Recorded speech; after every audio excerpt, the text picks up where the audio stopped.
ceritanya bahwa kejadian tersebut berawal dari pasukan kita 36 yang sedang beroperasi mencari, ya, operasi pencarian terhadap informasi adanya lokasinya pilot.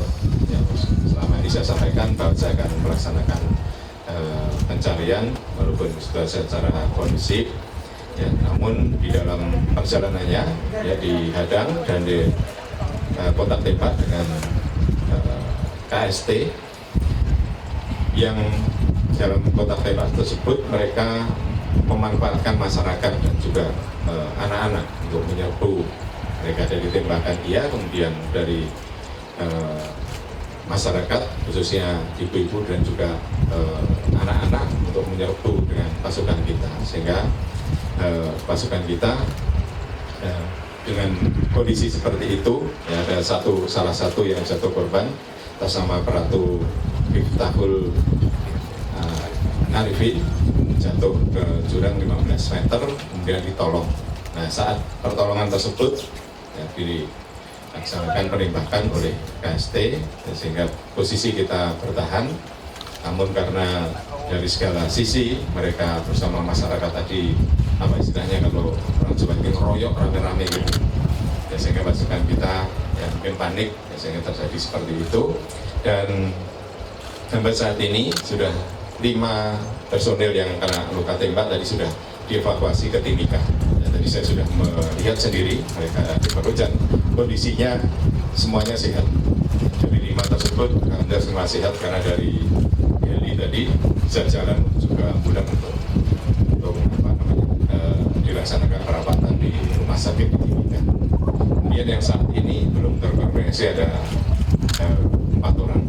Ya, ada 4 orang yang belum terkonfirmasi yang dalam situasi seperti itu mereka bersembunyi dan sebagainya, saya nggak tahu, tapi akan kita laksanakan pencarian. Dan lainnya alhamdulillah selamat. Akhirnya lainnya alhamdulillah selamat. Ya, ada yang sudah kembali ke UGI dan juga ada dalam standby untuk mengambil salah satu jenazah yang dari Pratu Miftahul Arifin tadi. Karena posisinya 15 meter juga sehingga kita usahakan besok pagi mudah-mudahan sudah bisa terangkat. Ini kita hari ini tadi saya fokuskan untuk evakuasi 5 orang yang kena tembak tersebut dan mudah sudah selesai semua. Ya, besok pagi kita fokuskan untuk itu. Dan juga kita menjaga supaya tempat yang akan evakuasi ini aman dari serangan KST, karena di situ masih memang tempatnya atau tempat lokasinya mereka bertahan. Dan ini bisa kita laksanakan bersama untuk pengamanan sehingga mereka bisa evakuasi. Jadi ke depan dengan adanya kontak tembak seperti ini, daerah-daerah yang kerawanannya tinggi seperti ini nanti akan saya tingkatkan dari operasi yang biasanya Pamrahwan, karena Pamrahwan ini kalau ada penduduknya, kalau nggak ada penduduknya seperti ini dan tempatnya sudah diketahui bahwa itu adalah markasnya KST, ya kita laksanakan ya, operasi siaga tempur. Ya, kita tingkatkan siaga tempur sama seperti operasi di Natuna untuk angkatan laut, yang operasi di Natuna itu namanya siaga tempur laut. Nah, ini juga kita samakan siaga tempur darat kalau namanya, biar mereka para prajurit yang menuju ke situ, ke tempat-tempat yang sudah dinyatakan rawan atau kerawanan tinggi, mereka betul-betul siaga tempur. Walaupun sebenarnya di dalam diri prajurit ini sudah terpatri naluri tempur, tapi kalau masuk daerah kita nyatakan juga itu adalah siaga tempur, ya mereka lebih waspada tentunya dengan kondisi-kondisi seperti ini. Ya, saya kira demikian para media, supaya ini informasi tidak simpang siur ya dari kemarin saya lihat. Kemudian ada pernyataan dari perwakilan KST yang sering muncul di YouTube, itu adalah hoax semua, ya itu hoax semuanya. Yang sering memang mereka selalu munculkan berita-berita yang seperti itu. Ya, ini mudah-mudahan dengan apa yang saya sampaikan ini sehingga jelas semuanya, sehingga tidak menjadi berita yang simpang siur. Sengaja saya kemarin tidak muncul, ya kami semua tidak muncul karena memang saya ingin tahu situasi sebenarnya supaya tidak nanti menjadi berita yang lebih simpang siur lagi. Ya, saya kira demikian. Ya. KST mengklaim ada 13 TNI yang mereka bunuh saat kontak senjata sejak awal pembebasan pilot. Nah, kalau versi TNI sendiri sejauh ini ada berapa? Kalau yang kita versi sejak pilot itu ada tiga yang kemarin sudah kita kembalikan ke saudara. Berarti 13 itu korupsi aja terus? Ya nggak tahu itu dari mana, siapa yang dibunuh juga nggak tahu, jangan-jangan masyarakat. Yang TNI 3, yang sekarang ini 1, kemudian yang lalu itu yang ada masyarakat, kemudian 1 yang kotak pertama itu di daerah yang berbeda-beda, ada 3. Atas kejadian ini apakah ada penambahan personil? Tidak ada. Jadi penambahan personil itu bukan penambahan yang kemarin kita kirim, itu adalah pasukan-pasukan untuk rotasi, ya rotasi pasukan yang baru, yang sudah lama bertugas di sana. Seperti yang sekarang ini Kotak Tembak ini sudah hampir setahun mereka bertugas.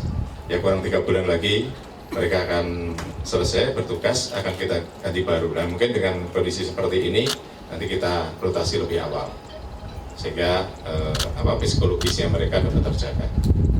Berarti kalau siaga tempur ini statusnya aja berubah atau persenjataannya ditambah atau enggak? Enggak, jadi ini untuk memberikan penanda kepada prajurit semuanya bahwa operasi apabila di daerah situ, ini tidak semuanya ya, tidak semua di Papua operasi siaga tempur, khususnya di daerah-daerah yang rawan seperti ini. Yang ini menjadi dengan adanya seperti ini kan daerah itu langsung kita lokalisir bahwa lokasi tersebut harus kita laksanakan operasi siaga tempur, sehingga prajurit yang situ, dan di situ tidak ada penduduknya, misalnya penduduk yang seperti ada perangkat desa dan sebagainya itu. Nah, penduduk di situ adalah penduduk binaan yang digunakan untuk menyerang kita tadi. Ya, ada tadi yang saya sampaikan, ada masyarakat, kemudian anak-anak yang dengan teriak-teriak, kemudian ada peluit dan sebagainya, di seolah-olah seperti ini, seperti memberikan menakutkan lah, ya, menakut-nakuti dengan masyarakat tadi, sehingga kita kan juga begitu melihat tembakan kemudian masyarakat seperti itu akhirnya kan terbawa, akhirnya kan tidak mau menembak mungkin mereka mau ditembak rata masyarakat atau anak-anak, tapi mereka ternyata kenyataannya menggunakan teori seperti itu. Ya, tadi kenapa saya sampaikan ini, karena tadi dua orang yang selamat tadi saya perintahkan datang ke Timika, saya tanya gimana sih posisimu kemarin ini kok saya bisa sampai seperti itu. Mereka menceritakan bahwa kami dikepung dengan masyarakat dan anak-anak dengan teriak-teriak, kemudian yang dari 3 sisi melaksanakan tembakan. Itu yang mereka menjadi mungkin menjadi orang bingung ya, di atas itu antara harus menembak senjata atau karena yang dihadapi ini masyarakat sedang royok gitu. Mereka tidak pernah menghadapi hal seperti itu, melibatkan masyarakat, melibatkan anak-anak. Kita selalu menghindari sebenarnya sampai ada korban. Saya selalu sampaikan, saya tidak mau represif yang melibatkan korban masyarakat ataupun anak-anak. Tapi ternyata mereka menggunakan itu. Mungkin yang saya sampaikan ini malah digunakan dia untuk itu. Nah, ini yang sangat saya sayangkan, ya, sehingga prajurit kita jadi seperti itu. Jenderal, mohon izin, soal 4 anggota yang hilang itu bagaimana kronologinya, dan saat ini apakah TNI kehilangan kontak dengan 4 orang? Ya tadi, ya jadi lost kontak lah istilahnya, kita belum ada kontak. Mereka yang dibekali setiap tim ada komunikasinya. Namun ini masih belum terkonfirmasi dia di mana. Makanya kemarin kita datangkan tim baru ke sana untuk mencari, sekaligus yang tadi untuk evakuasi jenazah tadi. Kita tetap mencari mereka tadi, ya, atau mungkin mereka saat menyelamatkan diri tadi, dan mungkin masih takut bahwa di situ mungkin masih ada KST yang mungkin masih operasi di situ. Berarti di tempat yang sama dengan 5 orang yang tertembak? Iya, kemungkinan masih di situ. Ini kan daerahnya kan lereng, kemudian bawahnya ada sungai, ya masih di situ. Ya, mudah-mudahan tidak lama lagi bisa ketemu. Ya, kalau terkait kelompok yang terlibat kontak tembak dengan TNI itu dari faksi yang mana? Ya kita nggak tahu daerah situ siapa pemimpinnya, tapi kan pada masyarakat berarti kalau di situ markasnya itu media Surabaya. Di situ daerah komplek daerah Duga itu.